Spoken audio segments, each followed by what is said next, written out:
ও আমার ভাইরা, ও আমার বাবা, যেন আমি বলতেছিলাম আল্লাহর হাবিব আমার নবী মুহাম্মদুর রাসূলুল্লাহ শ্রেষ্ঠ নবী।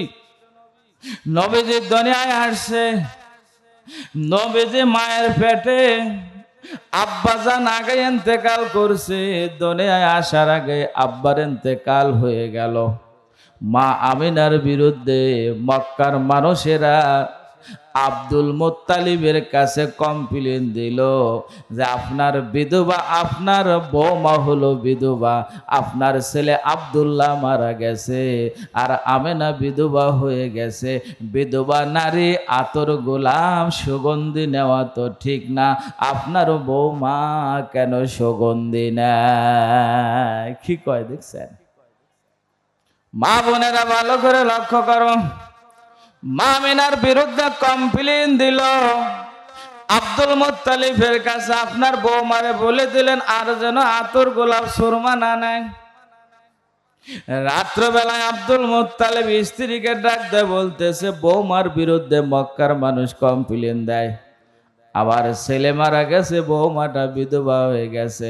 বিধবা মানুষ আমাদের দেশে আতর নেওয়া সুগন্ধি ব্যবহার করা জায়েজ নাই, তুমি একটু ডাক দে বলে দিও বৌমা যেন আর আতর গোলাপ না নেয়। এবার আব্দুল মুত্তালিবের স্ত্রী আমার নবী পাকের দাদিজান কি কয় জানেন? শুনবেন আপনারা? কারা কারা শুনবেন দেখে? লিল্লাহে তাকবীর, লিল্লাহে তাকবীর।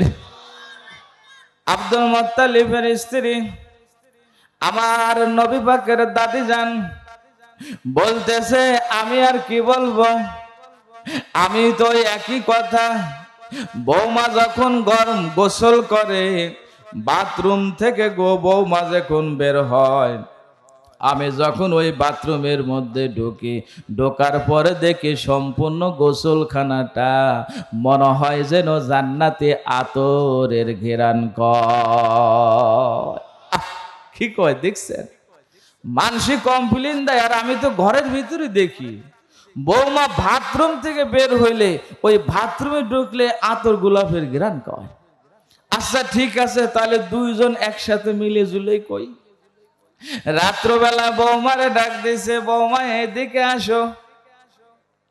আসার পরে বৌমা, আমাদের দেশে বিধবা নারীর আতর গোলাপ নেওয়া ঠিক না, আমার ছেলে আব্দুল্লাহ মারা গেছে। আহারে তুমি বিধবা হয়ে গেছো, আমার নাতি দুনিয়ায় আসবে আর মানুষ সমালোচনা করে বৌমা আপনি আর আতর গোলাপ আপনি আর কিন্তু নিয়েন না। এবারও আমেনা কয় শ্বশুরে বলতেছে, বাজান আতর গোলাপ তো আমি নেই না, আমার শরীরের ঘেরান না, এটা হলো পেটের টার ঘেরান। জোরে খান, এলো রহমতের নবীর ঘেরান। আমি যে রাস্তা দিয়ে যাই, সন্তান পেটে আসার পরে যে রাস্তা দিয়ে আমি যাই, আশেপাশের গাছগুলো আমারে সালাম দেয়। জোরে বলেন, আরো জোরে বলেন। আমি যদি রাস্তা দিয়ে হেঁটে যাই, আমার পায়ের নিচে যদি কাটা পড়ে, কাটাটা সঙ্গে সঙ্গে একটা ফুল হয়ে যায়।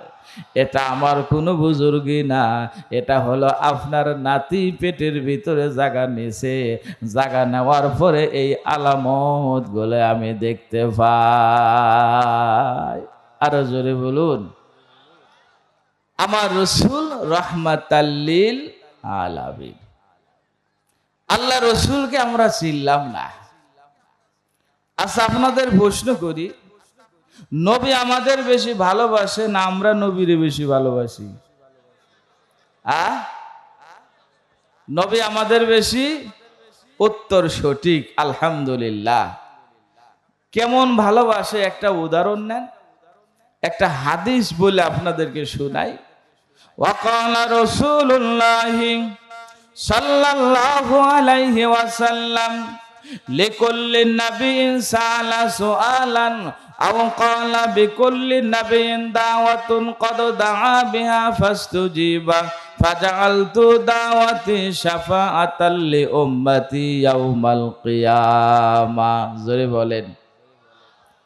আল্লাহর হাবিব কত সুন্দর করে বলেন, আদম থেকে ঈসা রূহুল্লাহ পর্যন্ত আল্লাহ রাব্বুল আলামিন সমস্ত নবীদেরকে অপশন দিয়েছিলেন, সুযোগ দিয়েছিলেন, ও নবীরা তোমাদের যা চাওয়ার আমার কাছে চাও, চাইলে আমি তোমাদের দোয়া কবুল করব।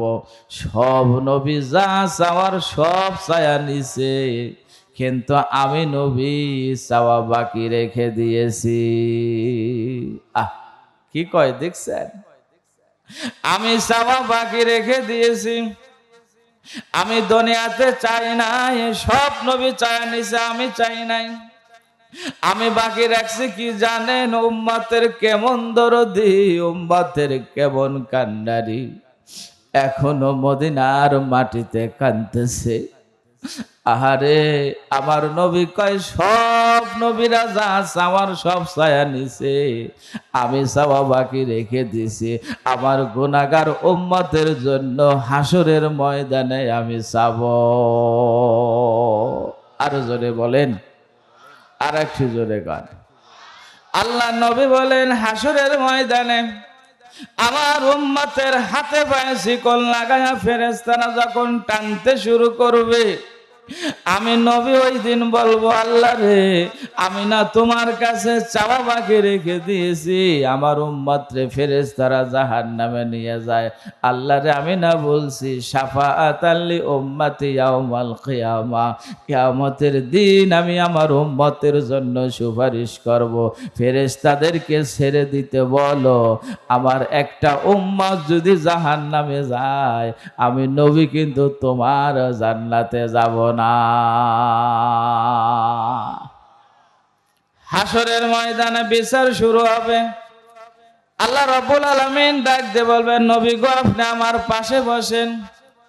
আল্লাহর নবী বলবে, না আমি বসবো না, আমি বসবো না। আল্লাহ জিজ্ঞাসা করে, হাবিব আপনি কেন বসবেন না?